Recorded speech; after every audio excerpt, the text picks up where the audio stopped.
5 তারিখের পর দেখেছি এখন পর্যন্ত ম্যাক্সিমাম সময় দেখা গেছে যে অনেকগুলো অনৈতিক কাজেই এখন মানে বৈষম্য বিরোধী না বাইরের কেউ অন্য দলের বা বাইরের কেউ কোনো একটা কাজে গিয়ে পরিচয় দিচ্ছে জুলাই যোদ্ধা বৈষম্য বিরোধী ছাত্র আন্দোলন। এই একটা অপকর্মের জন্য কিন্তু আমাদের আমাদের সেন্ট্রাল বডি যারা আছে খুব দ্রুত অনেকগুলো কমিটি দিয়েছে। কমিটি দেওয়ার পর আমরা এই জায়গাগুলো অনেকগুলো কমে আনতে পারছি। তো এখানে কেউ যদি গিয়ে নাম বিক্রি করে আমি বৈষম্য বিরোধী ছাত্র আন্দোলনের, হ্যাঁ, ডিজি সাহেব বলেন বা অন্য কার কাছে পরিচয় দিল, ওনার কাছে ভেরিফাই করার সুযোগ নেই।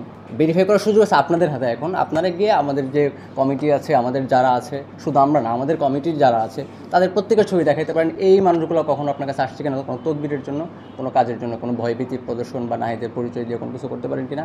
আমরা হলে সেটা আমরা আপনার যে শাস্তি দিবেন বাংলাদেশ আইন অনুযায়ী সেটা আমরা নিব।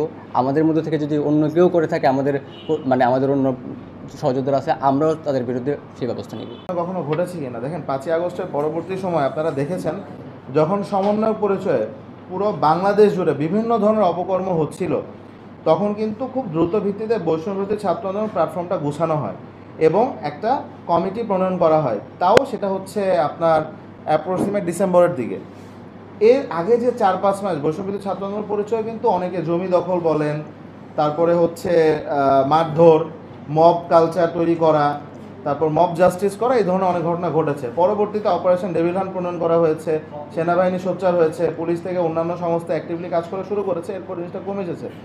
হিরোতরু, যেটা আমরা আমাদের প্রেস ব্রিফিংয়ে আপনাদেরকে বলেছি যে শালিথানা স্বেচ্ছাসেবক লীগের নেতা, তাদের বাসায় কিন্তু যখন মবটা তৈরি হচ্ছিল আমরা কিন্তু সেখানে মবটা নিয়ন্ত্রণ করতে চাই। এবং আপনারা দেখবেন আপনাদের হাতে যে সিসিটিভি ফুটেজটা আছে, আমরা কিন্তু ওইখানে বাসায় ভাঙচুর করছি এরকম কোনো ফুটেজ পাবেন না। দেখবেন যে তা ওই মেইন রোড থেকে কয়েকজন হেঁটে যাচ্ছে, যেটা নিয়ে আমরা সময় টেলিভিশন, যমুনা টেলিভিশনের কাছে আমরা বিস্তারিত তথ্য প্রমাণ উপস্থাপন করে, যার পরিপ্রেক্ষিতে তারা কিন্তু একটা নিউজ রিপোর্টও পাবলিশ করে। এবং আপনারা দেখে থাকবেন আমি আমার ব্যক্তিগত সোশ্যাল মিডিয়া অ্যাকাউন্ট থেকে যে পোস্টটা দিয়েছি সেটা কমেন্ট সেকশনে সেই ভিডিওটাও সেখানে দেওয়া আছে, যেখানে স্পষ্টভাবে বলা হচ্ছে।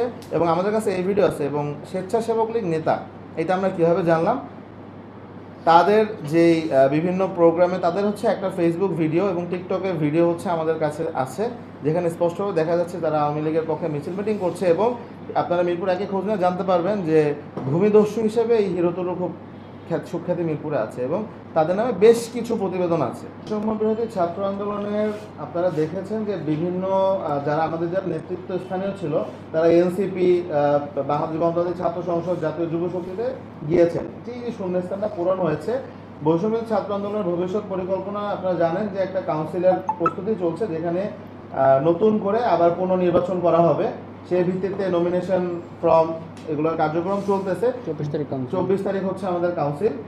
এবং বৈষম্যবিরোধী ছাত্র আন্দোলন একটা অরাজনৈতিক প্ল্যাটফর্ম হিসেবে জুলাই গণ অভ্যুত্থানকে মানুষের মাঝে বাঁচিয়ে রাখার জন্য এবং জুলাই গণ অভ্যুত্থানের স্মৃতি সংরক্ষণ রাখার জন্য যা যা করণীয় ভবিষ্যতে তাদের হচ্ছে বৈষম্য ছাত্র আন্দোলন এটাই করার প্ল্যান আছে।